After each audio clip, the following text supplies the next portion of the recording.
I think for a lot of us, when you think about pre-AI, Yeah. the goal always was to create amazing search experiences. And one of the foundations of creating great search experiences was having good metadata.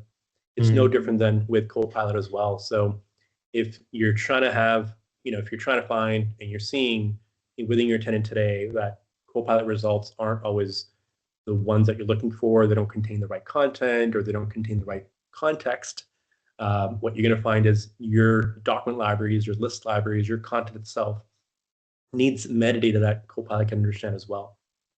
So one of the demos that we got here, which is want to encourage you all to look at, is the knowledge agent that Microsoft provides also can promote metadata as well. So in the demo, I think it's in the next slide.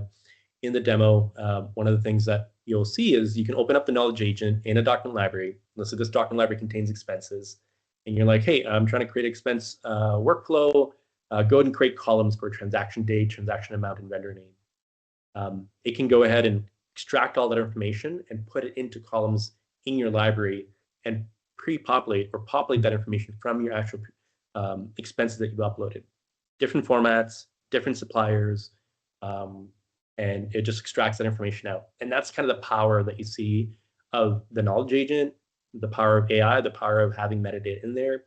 Now, whether you create views or whether you leverage Copilot, it will pick up that context and be able to do a much better job than doing kind of a real-time search sometimes as well. So really, really important to kind of consider that. Another thing you can always do is have it analyze your content and suggest and recommend metadata that should be included within your library as well. So you can either proactively share, here's a metadata I want you to capture, or you can Mm. say, can you extract some metadata that's going to be relevant and important? Yeah, we all know like adding metadata in a perfect world, we'd love to do that, but people just don't. And that's where this knowledge agent can really shine, I believe, going in and Yeah. filling in the gaps, essentially. This was a premium feature in the past, and now it's yeah, part of that Copilot licensing there.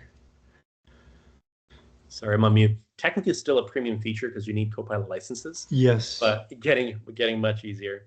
Yeah. One of if you are a SharePoint administrator, IT director, a director of operations, you'll know sometimes when you're the person who's responsible for managing your SharePoint, you got to go to the SharePoint admin center, and from there you got to extract some information, try to make sense of that information. There's also some fantastic reports that are available through SharePoint Premium as well.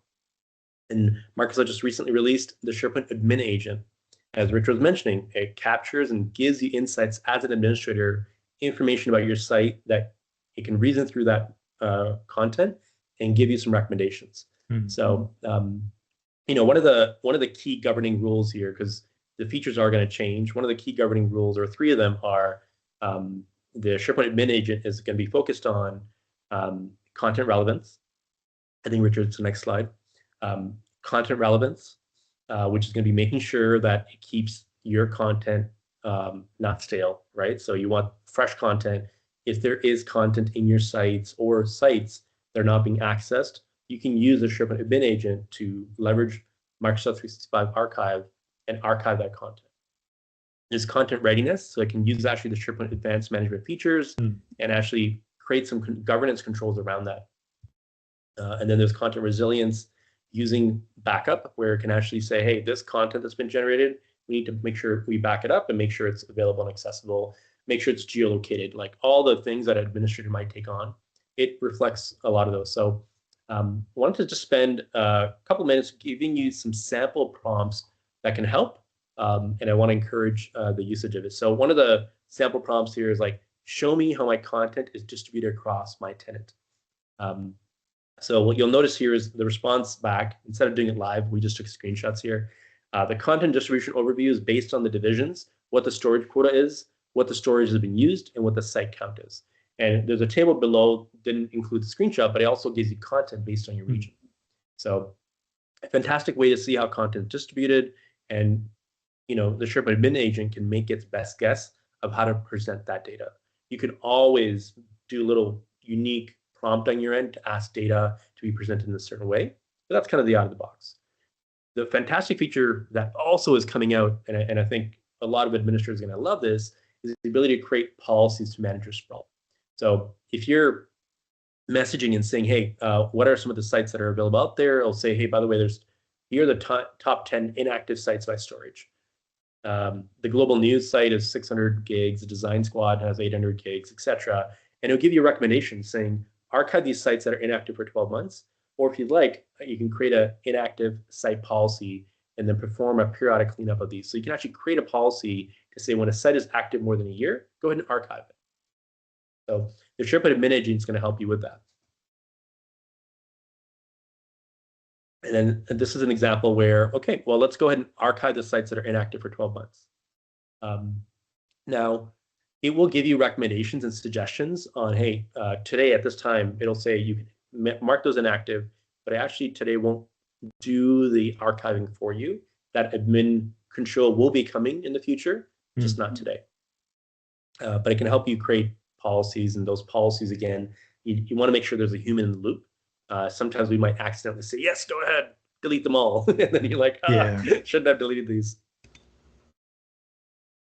And this is just an example where if you've got quota issues, we've got a lot of customers we worked with where I think one of our recent success stories is we helped a customer save 8 terabytes of data from their SharePoint storage. And it was primarily due to things like version history and archiving sites. And they saved up more than 50% of their storage, which helped them reduce their storage bill. This is an example where the admin agent, you can highlight, identify opportunities for storage cleanup, and it'll give you what those opportunities are and actually do a breakdown between the different divisions. So lots of great features that I just wanted to kind of highlight. What sites are consuming the most storage? Let's go on to the next slide as well. Another really good feature, something you can ask the SharePoint admin agent is, you want to be on top of the most recent updates that are happening in your tenant, specifically around SharePoint. You can say, hey, recap the recent admin headlines. And it'll give you a listing of those in the last 30 days. And it'll highlight those, give you references to those. And it's a great, fantastic way of going to a single experience, which is Copilot, asking that information rather than going to different portals, different sites, different news sources. So I absolutely love this feature. And just as a bonus, one of the things I want to share, and this is a highlight to Vlad, who's another fellow MVP, and I just saw this in my stream. I had to share this with you. One of the things you could do in your tenant is there's a hidden command in SharePoint AI knowledge agents that you can do a -- agent tools. I'll put that into the chat and also add it to the slide as a follow-up. But you can do agent tools, -- agent tools in your knowledge agent, in your SharePoint admin agent, in those SharePoint agents, and it will come back with what those tools are that are available to it. So you'll see here on the right side, the SharePoint admin agent has automation and rules. There's 6 tools that are available. Deletion, there's 6 tools that are available. Discovery schema, navigation, updates, configuration, field data helpers. There's all these different tools, and it's interactive actually within the Copilot experience. I'd love to demo to you at the end if you'd like to see that. But essentially, you can expand and collapse these views to see what specific API calls, what specific details does this agent have, capability does it have. Now, you won't be able to make any changes to those tools. Those are just part of the agent. But being able to view that and be able to see that, it's awesome, right? You can, of course, ask an agent, what do you do? And it'll give you back a very reasoned and well-structured response. This is kind of behind the scenes looking at what tools are available to this agent. So pretty excited about that. Yeah, and then with that too, we have, again, different ways we can interact with Copilot. We have, your traditional Copilot chat in the browser. You're chatting with it. One of the things you're going to start seeing, or if you haven't already, is in the actual apps, Copilot being integrated in the canvas of those apps and working in Word and PowerPoint. And then agent mode is a new thing, so where you can actually bring in agents within your apps, where you're kind of giving the app superpowers. We're going to show a few demos of what that looks like in a minute or two. If you're not sure where agents are, again, in Copilot, when you're in the browser, there is an agents menu on the left, and you can kind of see the agents that you've used in the past. These will list your own agents. So you can see we have some that we've built at 2Delete in our tenant showing up here, but we also have the Microsoft agents like the learning agent and the researcher and the sales agent. Those are showing up and the SharePoint admin agent that Campbell just talked about. So this is where you can find them in that browser experience.